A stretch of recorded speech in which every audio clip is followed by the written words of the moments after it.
đây ra này đây cái máu bị sọc con rồi bây giờ mình lấy ra này ra tên này rồi mình ta mưa mà là về cho nó ngon hơn nữa ra con này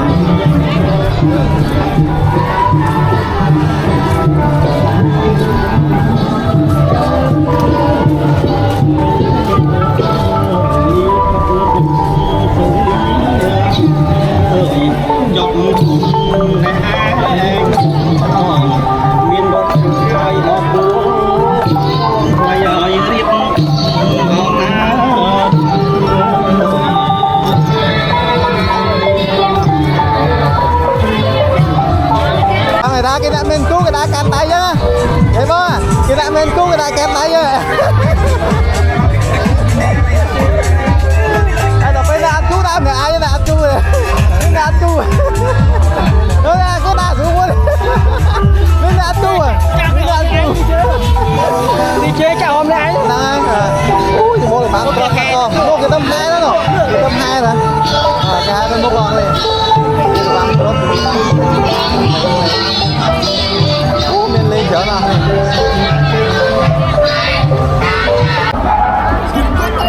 Ôi ngay rồi. Chuột ghê ta sẽ theo những cây nhỉ. Có chuyện đây là nghe. Rất là nghe không? Ngay đây cả. Sầm lên.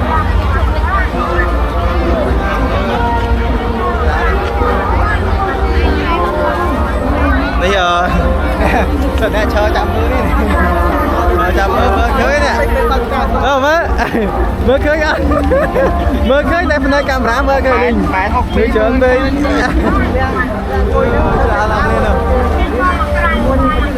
Chạm mưa bị ngay đây camera thôi.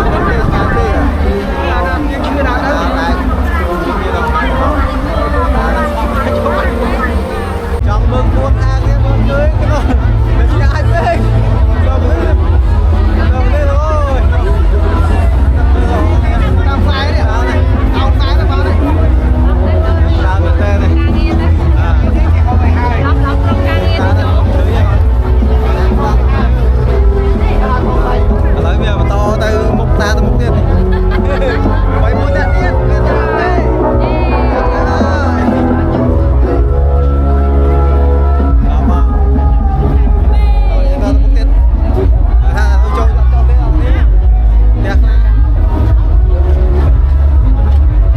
Bây giờ to đá đi tép ra đấy, nó này tép ra này đúng không? Đá nó khỏi to to. Giờ tôi một cái tép ra nó khỏi đấy, mà trăm mươi tép ra muốn rồi, ta khỏi. Đi, đi đừng nói nè. Đây đừng nói tép ra đây đừng nói nè.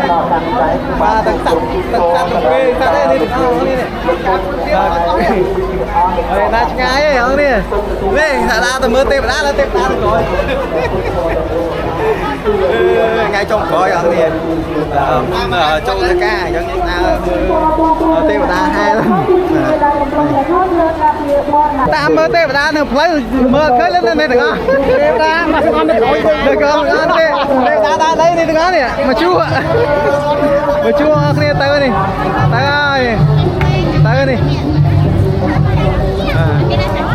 đấy được ngon đi tê vào ta được nó để tiêu ta lên được không? Không tam mưa rồi cưới tiêu ta thì coi ạ. Hai mong mắm chấm. Bắt ta mà chung thế chung cái cho thằng này đây. Tôi hay muốn làm nó sôi trong khói bên trong kia. Rồi chưa rồi. Ok không. Ô đi bà. Ba bạn. Dừng từ một tiết. Học đi mà. Tiêu ta là coi nữa. Mới chở này. Cái này thì sai vậy nè. Tha ta lồng miết chuột mà làm bánh chuột tiết. Đây chuột tiết này. Nè, thằng Minh đừng có muối nè. Ơi đã co. Hả? Mà cổ xa mà. Đây mà thêm ra là cái chân này. Mà mọt khơi đằng này cái là. Ôi mình này sai á, ta chuột nên làm bánh. To tiết rồi nè. Người ta phải lọc. Đây chết đấy. bán cái đó này đâu xa cái đá mà này mỗi ai đó đâu xa cái đá này bán phải con sao mày nè châu ơi rồi tiếp bán con nào cái này nè bán là bán tại bên này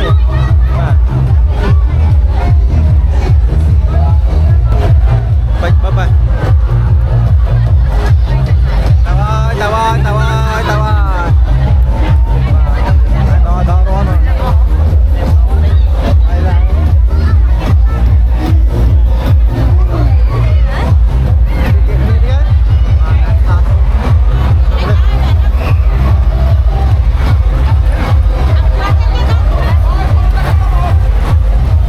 rồi ai trong khói làm tôi chở nè đó đây cho mấy bắt tay bắt nè dắt bắt cái nè tôi chở đây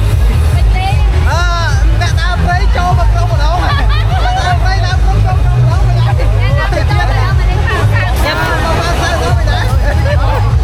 mày nè mặt kim mà nó đâu ra đập bên nó mất bài à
thêm thái vào muối nè muối là cốt rồi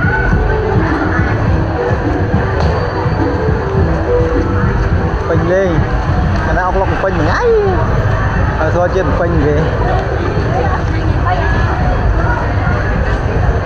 nên thêm nó hơi cho đàn kia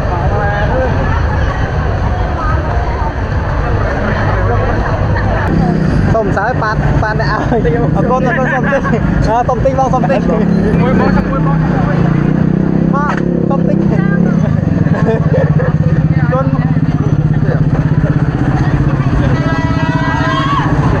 nãy nào nghe bóp này cho đây khung bằng kho mình thích làm đi cây dốc tới châu tới đây khác không khung bằng kho à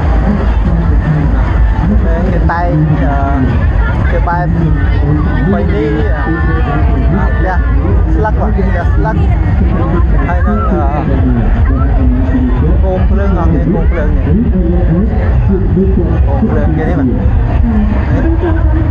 Bộ lươn ở đây sạt.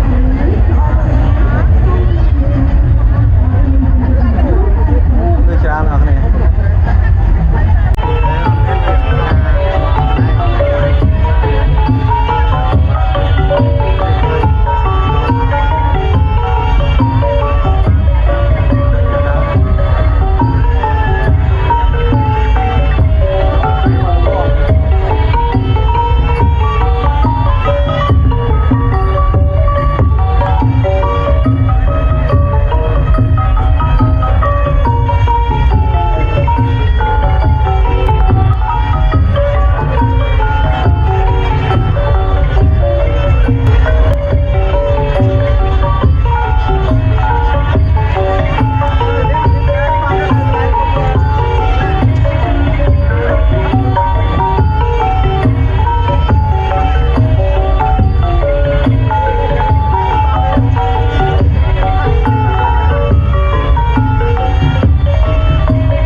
Bong trâu lên ấy. Lên nào mà bác.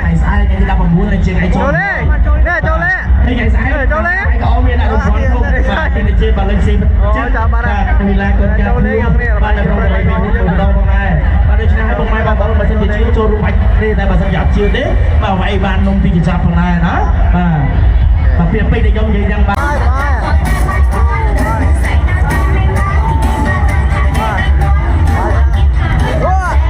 Trong làm đúng không?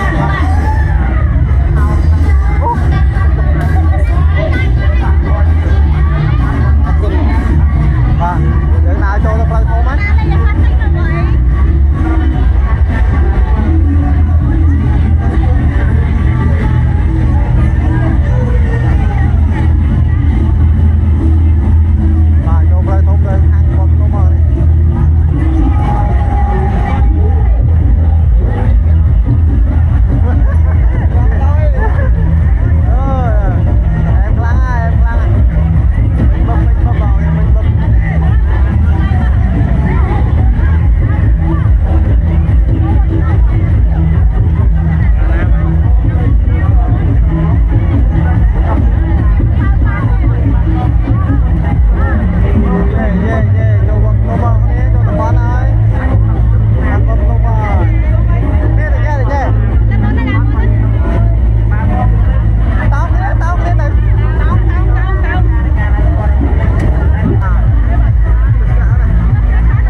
lộn mới lớn quá lộn cái đó rồi à thế cho ta bỏ bỏ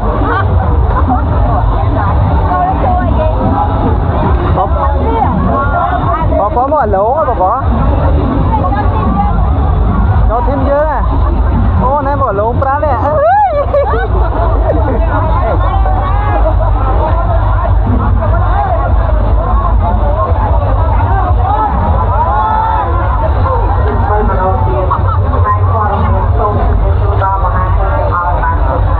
bảo đấy bói ơi bói qua qua là thấp quá đấy qua là thích món quá lắm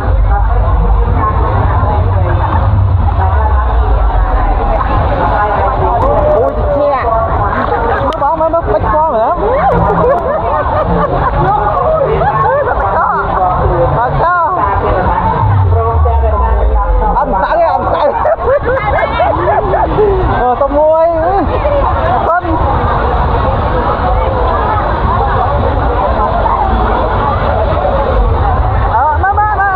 xong rồi mẹ mày chặt cái gì á anh đi mày chặt cái gì mà xong rồi mẹ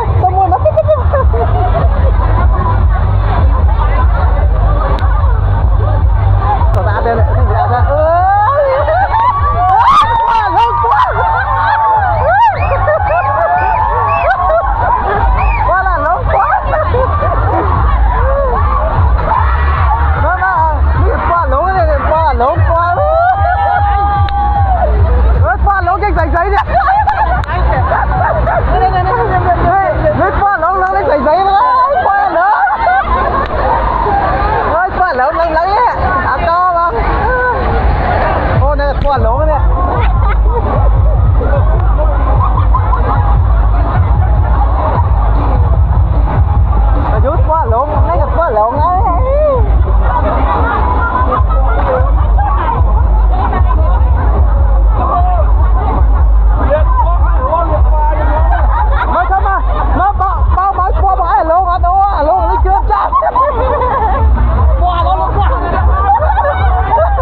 Gen Z được theo mấy bạn này Gen Z thì cha sao anh thấy quay tiếp lại kia mà bye bye chuột nhiên nam khởi tiếp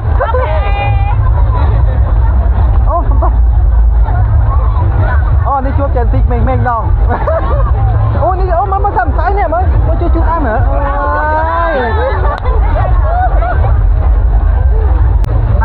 ba tinh ngô con là con mà cho không con đấy cái này mà đam em đó con là con nó sống mũi con là con sống mũi con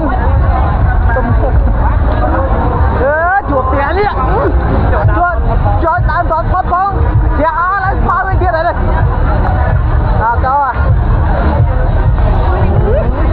lấy qua cả lá không bông này đẹp với nhau này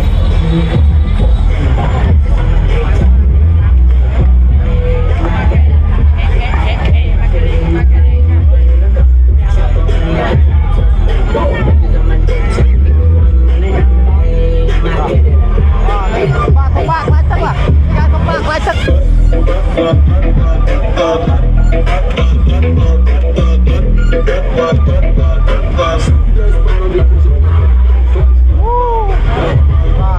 đây còn phân không nữa nên là màu cuốn chứ là mới chở này đẹp bay không ai trong coi à ôi fan ôi fan ôi chú đi việc khao được nón bàn từ đây nhà sai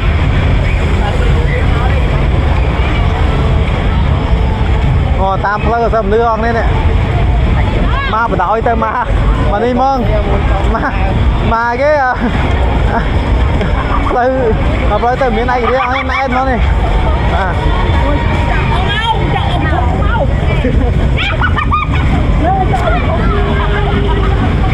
xuống đi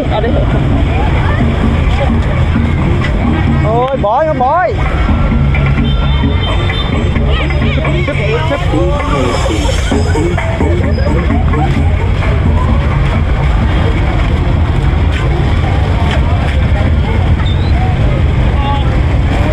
không phải đâu nữa chút này ăn cơm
chốt con đi